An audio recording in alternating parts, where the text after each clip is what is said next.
भन्न जाने भयो, अरू केही कुरा ठुलो कुरा सोधिने होइन। मेन भनेको चाहिँ लिखित इक्जाम तपाईँको राम्रो हुनु पर्यो है। त्यसपछि अब त्यो सबै तपाईँ चरण पार गरिसकेपछि अब तपाईँलाई के हुन्छ भन्दाखेरि नायब सुब्बा भएर तपाईँलाई नियुक्ति दिन्छ। अब नियुक्ति कस्ता कस्ता कार्यालयहरूमा दिन्छ त भन्दाखेरि नायब सुब्बा अहिले मैले चर्चा गरिरहेको के हो, सङ्घीय सरकारको नायब सुब्बा हो। अर्को चाहिँ 5औं तह भनेर पनि खुलिरहेको हुन्छ, जुन चाहिँ तपाईँको 7वटै प्रदेशले प्रत्येक वर्ष खुलाइरहेको हुन्छन् है। जस्तो अब प्रदेशले खुलाउँदा कुन कार्यालयमा पोस्टिङ हुन्छ र सङ्घीय लोकसेवाले खुलाउँदा कुन कार्यालयमा पोस्टिङ हुन्छ भन्ने कुरा जानकारी हुनुपर्छ तपाईँलाई। जस्तो सङ्घीय सरकारको मातहतको कार्यालयहरू भनेको चाहिँ जिल्ला प्रशासन कार्यालयहरू भयो, यातायात कार्यालय, भन्सार कार्यालय, मालपोत कार्यालय, यी चाहिँ जुन ठुला ठुला कार्यालयहरू छन् नि, अथवा चाहिँ सङ्घीय सरकारको मन्त्रालयहरू अन्तर्गतका मन्त्रालयभित्र सिंहदरबारभित्र तपाईँको चाहिँ पोस्टिङ हुने हो है। त्यो चाहिँ नेपालको 17वटै जिल्लामा जहाँ पनि पोस्टिङ हुनसक्छ।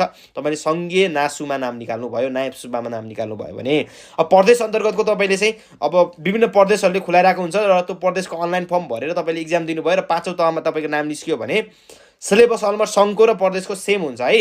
95% सेम हुन्छ, 5% मात्रै फरक हो है। सो एउटा पढेपछि तपाईँले अब 7वटै प्रदेशलाई पनि काम गर्यो, सङ्घको लागि काम गर्यो, यो कुरा बुझ्नु पर्यो।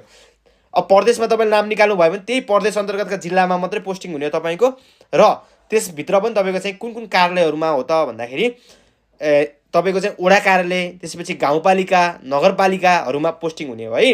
अब नायब सुब्बाले गर्ने काम के हुन्छ त भन्दाखेरि नायब सुब्बा भनेको चाहिँ डाइरेक्टली जुन कार्यालयमा तपाईँको पोस्टिङ भए पनि डाइरेक्टली चाहिँ जनतासँग तपाईँ चाहिँ टचमा भएर जनताको चाहिँ गुनासो सुनवाई गर्ने र आफूले जनताको गुनासो अथवा सेवाग्राहीको समस्यालाई आफूभन्दा माथिल्लो अधिकृत लेभलको कर्मचारीसँग चाहिँ सिफारिस गर्ने अथवा कार्यालय प्रमुखसँग सिफारिस गर्ने र जनताको समस्यालाई समाधान गर्ने, दैनिक तपाईँको चाहिँ कार्यालयबाट हुने प्रशासनिक कामहरू चाहिँ तपाईँले चाहिँ सहजता निर्वाह गर्ने अथवा सहजीकरण गर्ने काम चाहिँ तपाईँको स्पेसली नायब सुब्बाको काम हुन्छ। अब सेवा सुविधा तलब भत्ता भनेको चाहिँ अहिले बेसिक स्यालेरी भनेको 34,730 रुपियाँ छ।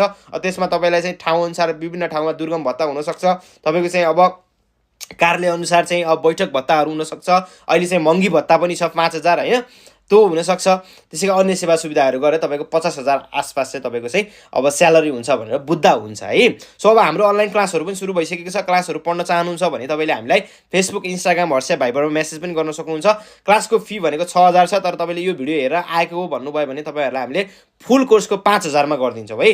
5,000मा तपाईँले first paper, second paper, third paper नै पढ्न पाउनुहुन्छ, PDF नोट, रेकर्डेड भिडियो पाउनुहुन्छ र अब जोइन भइसकेपछि तपाईँ इक्जामसम्मै पढ्न पाउनुहुन्छ।